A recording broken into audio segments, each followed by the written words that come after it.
ఏ course నేర్చుకోవాలో తెలియట్లేదా? అయితే ఇనుమాటిక్స్ career guidance ని follow అవ్వండి.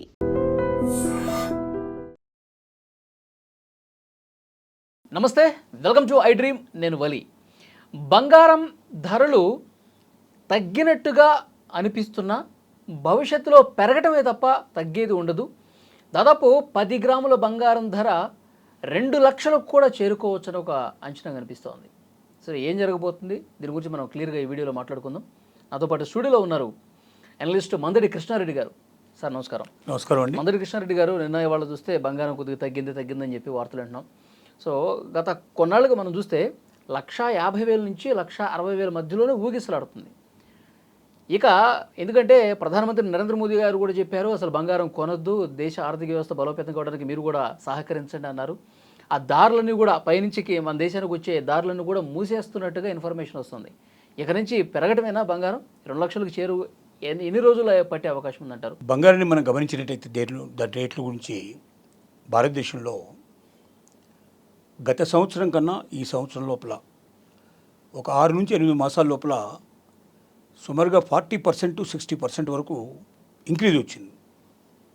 80,000 ప్రాంగణంలో నడుస్తున్నటువంటి బంగారం 2 లక్షలు దాటిపోయి కూడా ఒకప్పుడు మనకు 3-4 నెలల క్రితం ఈ యుద్ధ సంక్షోభం రాకముందు మనకు కనిపించింది. ఆ తర్వాత మెల్లగా అది ఫ్లక్చువేట్ అవుతూ మొదలుపెట్టింది. 1,50,000 నుంచి 1,60,000 మధ్యలో, ఒక్కోసారి 1,40,000, 1,35,000 నుంచి మొదలు పెడితే 1,60,000 మధ్యలో ఒకరోజు పెరగడం, ఓ రోజు తగ్గడం, ఒక 1 మంత్ వరకు ఓ 10,000, 15,000 పెరగడం, ఒక 1 మంత్ వరకు తగ్గడం, ఇలాగా మొత్తం మీద ఫ్లక్చువేషన్ కనపడుతోంది. దీని తర్వాత అంటే యుద్ధ కారణం, మెయిన్ కారణం అంటే యుద్ధంలో జరిగినటువంటి విషయం ఏంటంటే, ఒకటి ఫ్లైట్స్ మొత్తం క్యాన్సిల్ అయిపోయినాయి. విదేశాలకు వెళ్ళేటువంటి మొత్తం మనకు ఏవైతే విమానాలు ఉన్నాయో రద్దు అయిపోవడం, విదేశీ విమానాలు రద్దు అవడమే కాకుండా మనకు హార్మోజ్ జలసంధి లేకపోవడం, దిగుమతులు ఎగుమతులు పూర్తిగా నిలిచిపోవడం, వీటి వల్ల బంగారం ఒక దేశం నుంచి మరో దేశానికి రావడం చాలా కొద్దిగా ఇబ్బంది అయిపోయే పరిస్థితి పడడం. రెండోది ఏమైందంటే, ప్రభుత్వాలు కొనడం, బంగారం కొనడం అనేది నిలిపేశాయి. అంతకుముందు ప్రభుత్వాలు విరివిగా కొన్నాయి, వాళ్ళ యొక్క సెంట్రల్ బ్యాంక్ ద్వారా కొన్నాయి, అది నిలిపేయడం వల్ల ఆగిపోయింది. రెండోది ఏమైందంటే, దుబాయ్ లాంటి దేశం లోపల బాగా బంగారం, అంటే దుబాయ్లో బంగారం ఏది ఉత్పత్తి కాదు, కానీ విదేశాల నుంచి బంగారం తెచ్చి ఇతర దేశాల వాళ్ళకి అమ్మేస్తారు. అక్కడ టూరిస్ట్ ప్లేస్ కాబట్టి రోజు వేల మంది, లక్షల మంది వస్తారు కాబట్టి వాళ్ళు విపరీతంగా కొంటారు బంగారాన్ని. ఎప్పుడు తక్కువ రేటు ఉంటుంది దుబాయ్లో బంగారం. వాళ్ళు బాగా కొనిపెట్టుకున్నారు. ఈ లోపల మొత్తం ఫ్లైట్స్ అన్నీ క్యాన్సిల్ అయిపోయినాయి ఎక్కడికెక్కడ. వాళ్ళ దేశంలో బాంబింగ్ కూడా జరిగింది. దానివల్ల బంగారాన్ని చాలా చీప్గా అమ్మేశారు వాళ్ళు. ఎందుకంటే రేపటి పరిస్థితి ఎట్లా ఉంటుందో మనకు తెలియదు కాబట్టి వాళ్ళు కొనదానికన్నా తక్కువ రేట్ లోపల విక్రయించేందుకు సిద్ధపడ్డారు. అలా కూడా బంగారం మన దేశానికి చాలా చేరింది. ఈ అన్నిటి పరిస్థితులను మనం పరిశీలించినట్టయితే, యుద్ధం ప్రారంభమైనప్పటి నుంచి ఇప్పటిదాకా ఈ 90 రోజులు 100 రోజుల లోపల సుమారుగా 50,000 నుంచి 70,000 రూపాయల మధ్యలో డిఫరెన్స్ వచ్చేసింది, తగ్గుదల కనిపిస్తుంది. ఇప్పుడు యుద్ధం మళ్ళీ ఇప్పుడు మనకి ఈ ప్రధానమంత్రి హెచ్చరిక, బంగారాన్ని దిగుమతి చేసుకోకూడదు అని హెచ్చరిక చేసిన 10వ తారీఖు ఆయన హెచ్చరిక చేయడం జరిగింది. 10వ తారీఖు తర్వాత మెల్లగా వెంటనే కొన్ని షరతులు విధించడం జరిగింది, కొన్ని నిబంధనలు విధించడం జరిగింది. ఆ నిబంధనల ప్రకారం ఏమిటంటే 17% సుమారుగా ట్యాక్స్ పెంచారు. కస్టమ్స్ డ్యూటీ కానీ ఇతర సంబంధించిన ట్యాక్సెస్ కానీ అన్నీ కలుపుకుంటే 17% పెంచారు. ఆ 17% పెంచడం వల్ల ఢమాలను ఒకటేసారి రేట్లు పెరిగాయి. ఎందుకంటే దిగుమతులు ఆగిపోయినాయి. సరే, కొద్ది గొప్ప కొంతమంది అయినా ధైర్యం చేసి దిగుమతి చేసుకుందామని సిద్ధపడుతున్నప్పుడు ఇంకా కొన్ని నిబంధనలు నిన్న ఇవాళ రిలీజ్ చేయడం జరిగింది గవర్నమెంట్ ఆఫ్ ఇండియా. అవి ఏమిటంటే, ముఖ్యంగా దిగుమతి చేసుకునేటువంటి ఎవరైతే వ్యాపారస్తుడు ఉన్నాడో అతను తను మొదట కొన్న బంగారం సగానికన్నా పైన విక్రయించినట్టుగా చార్టర్డ్ అకౌంట్ నుంచి సర్టిఫికెట్ సబ్మిట్ చేసినట్టయితేనే మళ్ళీ నెక్స్ట్ టైంకి దిగుమతి చేసుకునేందుకు అవకాశం కల్పిస్తామని కండిషన్ పెట్టారు. ఇంతకుముందు ఎలా ఉండేదంటే, అంటే ఇప్పుడు ఒక టన్ను కొన్నాడు అనుకోండి, ఆ టన్నులో 50% అయిపోవాలి, అయిపోతేనే మళ్ళీ నెక్స్ట్ కొత్తది పెట్టాలి. అంటే నీ ఇష్టం వచ్చినట్టు ఎంత తీసుకొచ్చిన దగ్గర పెట్టుకునేదానికి. ఎందుకంటే ఇక్కడ డబ్బు బాగా ఉన్నవాడు, కెపాసిటీ ఉన్నవాడు, క్యాపబిలిటీ ఉండేవాడు కొనిపెట్టేందుకు అవకాశం ఉంది. ఎలాగో రేట్లు పెరుగుతాయి కదని నిల్వ చేసి తర్వాత ఎక్కువ రేటుకు అమ్ముకునేందుకు ప్రయత్నం చేస్తాడు. ప్రభుత్వానికి వచ్చిన పెద్ద నష్టం ఏంటంటే విదేశీ మార్గద్రవ్యం ఎక్కువగా వెచ్చించాల్సి వస్తుంది. ఇప్పుడు మనకు తెలుస్తున్న దాని ప్రకారంగా 671 కోట్ల బిలియన్ డాలర్స్ విదేశీ మార్గద్రవ్యం మన దగ్గర ఉన్నట్టుగా తెలుస్తుంది. 600 కన్నా తగ్గితే, ఇది 600 కన్నా తగ్గితే ప్రమాద సూచిలో పడుతుంది. కాబట్టి ఎంత తొందరగా వీలైతే అంత తొందరగా విదేశీ మార్గద్రవ్యం తగ్గకుండా జాగ్రత్త పడడానికి ప్రభుత్వం అన్ని రకాల ప్రయత్నాలు మొదలుపెట్టింది. ఆ చర్యల్లో భాగమే బంగారం దిగుమతుల్ని దాదాపుగా నిలిపేయాలని ప్రయత్నం చేస్తుంది. దానికి ట్యాక్స్ పెంచడం, షరతులు విధించడం, రకరకాల కండిషన్స్ పెట్టడం వల్ల పూర్తిగా తగ్గిపోయే పరిస్థితి, అంటే విదేశాల నుంచి వచ్చేట్టు తగ్గిపోయే పరిస్థితి ఏర్పడింది. దీనివల్ల ఏమైందంటే రేట్లు పెరగడం ఖాయంగా కనపడుతుంది. ఈ 2,000-4,000 రూపాయలు పెరగడం తగ్గడం పెద్ద విషయం కాదు. 2 లక్షలు దాటడం ఎట్టి పరిస్థితుల్లో ఖాయమే. సంవత్సరం చివరి నాటికి 3 లక్షలు దాటినా ఆశ్చర్యపడాల్సిన అవసరం లేదని ప్రపంచ నిపుణులంతా చెప్తున్నారు. బంగారం రేటు 3 లక్షలు టచ్ అవుతుంది, ఖచ్చితంగా 3 లక్షలు దాటుతుంది. అంతకన్నా ఈ సంవత్సరమే అంటే ఆర్థిక సంవత్సరం అంటే మీరు మార్చి 31 మార్చి 31 2020 లోపల మార్చి 31 వరకు 3 లక్షలు కావాలంటే డిసెంబర్లో 2 లక్షలు దాటాలిగా. అట్లా ఏం చెప్పడం కష్టం. ఇది ఒకే రోజున 10,000 పెరగచ్చు, 2 రోజులు 3 రోజుల లోపల 50,000 పెరగచ్చు.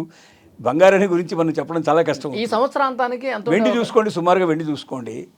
మన దగ్గర 2,60, 2,50 నుంచి వెండి ఇప్పుడు 3,30కి మన ఒకేసారి 50,000, 60,000 ఒకసారి డిఫరెన్స్ వచ్చింది. 50,000 రూపాయలు ఒకే రోజు పెరిగింది.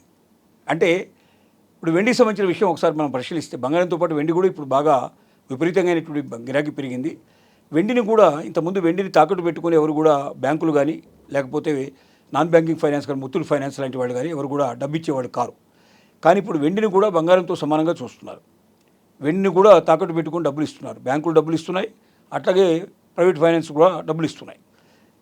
వెండికి ఒకేసారి రేటు డిఫరెంట్గా పెరుగుతుంది. అంటే ఈ సంవత్సరం చివరి నాటికి, అంటే మనకు నెక్స్ట్ ఎకడమిక్ మనకు ఆర్థిక సంవత్సరం ముగిసే నాటికి 5 లక్షలు దాటుతుంది వెండి అనేది ప్రముఖులంతా చెప్తున్నారన్నమాట. ఎవరైతే దీనిలో ఉన్న నిపుణులు ఉన్నారో నిపుణులందరూ చెప్తున్నారు అన్నమాట. ఈ నిపుణులు చెప్పేదాని ప్రకారం మనం చూస్తే 5 లక్షలు దాటిందంటే ఇవాళ మనకు కనిపిస్తున్నది ఇవాళ 290, 3 లక్షల లోపల మనకు కనపడుతుంది. ఈ 3 లక్షల లోపల ఉన్నటువంటి వెండి 5 లక్షలు అవుతుందంటే 2 లక్షలు పెరిగినట్టే కదా. ఇప్పుడు వెండి చాలా చీప్లో దొరుకుతున్నట్లు లెక్క. బంగారంతో పోలిస్తే బంగారం 1 తులమే మనకు చెప్తున్న రేటు, అంటే 10 గ్రాముల రేటు మనం చెప్పుకుంటున్నాం. 1,60,000 రూపాయల దాకా ఇవాళ వచ్చింది అనుకుందాం.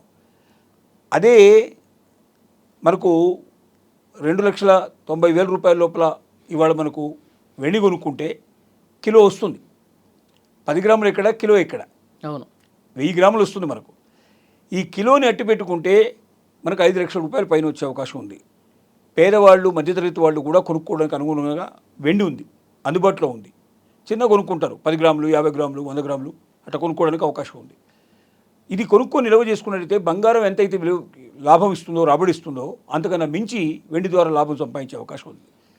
కారణం ఏంటంటే వెండిని ముఖ్యంగా వాహనాల లోపల వాడటం, వాహన తయారీ రంగం లోపల, ముఖ్యంగా మనకు ఎలక్ట్రానిక్ వాహనాల లోపల 75 గ్రాములు ఒక్కొక్క వాహనానికి ఉపయోగిస్తున్నారు. అట్లా రోజుకు లక్షల వాహనాలు తయారవుతాయి. అంటే ఎంత మొత్తంలో వెండి కావాల్సిందో మనకు అర్థమవుతుంది సంగతి. అలాగే మనకు సోలార్ ఎనర్జీ పరిశ్రమలో వాడుతున్నారు, ఔషధ పరిశ్రమలో వాడుతున్నారు. ఇలాగ రకరకాల విపరీతంగా సెమీ కండక్టర్స్లో వాడుతున్నారు. ఇప్పుడు విపరీతంగా డిమాండ్ ఉంది. దీనికి ఆల్టర్నేటివ్ కూడా ఇంతవరకు కనిపెట్టలేదు. కాబట్టి తప్పకుండా అక్కడ వెండి వాడాల్సిందే, విపరీతంగా వాడాల్సిందే. ఇప్పుడు మనకు ఎక్స్పోర్ట్ ఇంపోర్ట్ ఆగిపోవడం వల్ల హార్మోజ్ జలసంధి ఎప్పుడైతే ఆగిపోయిందో ఎక్కువ నౌకల్లోనే మనం ఎక్కువ పంపిస్తాం. ఇప్పుడు పెద్ద పెద్ద వాహనాలు తయారైనాయి. ఇప్పుడు ఇవన్నీ కూడా ఏది ఎలక్ట్రానిక్ వాహనాలు తయారైనాయి. అవి ఎక్కడికి విదేశాలు పంపించాలంటే ఎక్కడి నుంచి పంపిస్తాం? నౌకల్లోనే పంపిస్తాం. ఆ నౌకల్లో పంపించినప్పుడు నౌకలు మొత్తం కూడా ఇప్పుడు ఆగిపోయినాయి. కాబట్టి ఎక్స్పోర్ట్ ఇంపోర్ట్ ఆగిపోయింది. కాబట్టి ఇప్పుడు తయారు కావడం తగ్గింది. కాబట్టి వెండి అలా ఆగిపోయి ఉంది. ఎందుకంటే తయారైన వాహనాలు వెడితే కానీ మళ్ళీ కొత్త వాహనాలకు తయారు చేయడానికి అవకాశం ఉంటుంది. ఇప్పుడు ఉన్నవి అమ్ముడుపోయినప్పుడు అనవసరంగా కొత్తవి తయారు చేసుకొని ఎందుకు పెట్టుకుంటారు? అందువల్ల ప్రస్తుతానికి వెండి కొనడం మానేశారు. కానీ ఒక్కసారి ఈ హార్మోజ్ జలసంధి తెలుసుకొని ఒకసారి యుద్ధం అనేది ఆగిపోతే ఎంత విపరీతంగా పెరిగిపోతుందంటే ఇప్పుడున్న రేటుని రెండింతలైనా ఆశ్చర్యపడాల్సిన అవసరం లేదు. అంత విపరీతమైన డిమాండ్ ఉంటుంది. ఎందుకంటే లక్షల వాహనాలు తయారవలసింది అట్లా ఆగిపోయి ఉన్నాయి. ఒక్కసారి లక్షల వాహనాలు తయారు మొదలు పెడితే దాని గురించి మనం ఆలోచించడానికి వీలైనంత ఒక రేటు ఎక్కువ పెరిగే అవకాశం ఉంది. బంగారంతో పోటీ పడే స్థాయికి వెళ్తుంది అంటారా భవిష్యత్తు? ఖచ్చితంగా బంగారాన్ని మించిపోయినా ఆశ్చర్యపడాల్సిన అవసరం లేదు అంటున్నాను. ఎందుకంటే బంగారం ఆభరణాల రూపంలో తప్ప దీనికి ఉపయోగించరు. సరిగ్గా దాన్ని వాడేది దానికే కదా. ఏదో ఔషధ పరిస్థితుల్లో చిన్న ఏదో ఒక చిన్న లెవెల్లో వాడతారు తప్ప అంతకన్నా ఎక్కువ వాడరు. వెండిని 75 గ్రాములు ఒక వాహనంలో రోజుకు లక్షల వాహనాలు తయారవుతాయంటే 1,00,000 × 75 వేసుకుంటే 75 లక్షలు. మీకు దాన్ని బట్టి అర్థం చేసుకోండి మీరు. అంటే టన్నుల కొద్దీ వెండి మీకు ప్రతిరోజు వాడకంలోకి వెళ్ళిపోతుంది. టన్నుల కొద్దీ వెండి తయారు కావాలంటే అది సులభమైన విషయం కాదు. వెండి ఖనిజం ఏదన్నా దొరికినా కూడా ఆ ఖనిజాన్ని తీసుకొని ఇప్పుడున్నటువంటి మనకు వాహనాల్లో పనికొచ్చే రూపంలో తీసుకురావాలంటే 10 ఏళ్ళు పడుతుంటాయి. అంటే ఇప్పుడు ఇమీడియట్గా ఒకవేళ ఏదైనా కొత్త గని దొరికినా దాని ఉపయోగకరమైన పరిస్థితులు తీసుకురావడానికి 10 ఏళ్ళు పడుతుంది. కాబట్టి చాలా ప్రాసెస్ ఉంటుంది దాంట్లో. ఆ ప్రాసెస్ అంతా పూర్తి చేసుకొని మనకు కావాల్సిన పత్రం తయారు చేసుకొని చాలా టైం పడుతుంది. అందువల్ల ఈ 10 ఏళ్ల పాటు ఇది రాజ్యం వెళ్ళినట్టే కదా. అంటే ఇప్పుడు ఒకవేళ కొత్తగా దొరికినా అది ఈ రోజుకు మార్కెట్లో రాదు కాబట్టి ఈ రేటే ప్రొవైల్ అయిపోతుంది, మనకి ఈ రేటే నడుస్తూ ఉంటుంది. ఓకే. సో దీనివల్ల ఇప్పుడు బంగారం కానీ వెండి కానీ ఇక పెరిగేవి కానీ తగ్గవు. ఇంకా భవిష్యత్తు మనకు ఎందుకంటే యుద్ధం ముగిసేదాకా మన భారతదేశం దిగుమతికి అవకాశాలు తక్కువ. మన దగ్గర విదేశీ మార్కెట్ ఇవ్వలేదు. ఇప్పుడు మీరు అంటున్నట్టు వీటికి డిమాండ్ బాగా ఉంటుంది, విపరీతంగా పెరిగిపోయే అవకాశం ఉంది ధరలు అని చెప్తున్నారు. మరి ఇప్పుడు పెట్టుబడి పెట్టి కొంచెం క్యాష్ చేసుకుందాం అన్న ఆలోచన ఉన్న వాళ్ళేమో దిగుమతి లేకుండా ఆపేశారు. మోడీ గారే అసలు కొనొద్దాం అంటున్నారు, దిగుమతి కూడా ఆపేశారు. ఎట్లా అంటారు? ఎందుకంటే బంగారము అనేది పెద్దగా పనికొచ్చేది కాదు, ఆభరణాల రూపంలో ఉపయోగించడమే తప్ప దాన్ని నిత్య జీవితంలో ఉపయోగించి ఉన్నటువంటి విషయం కాదు అది.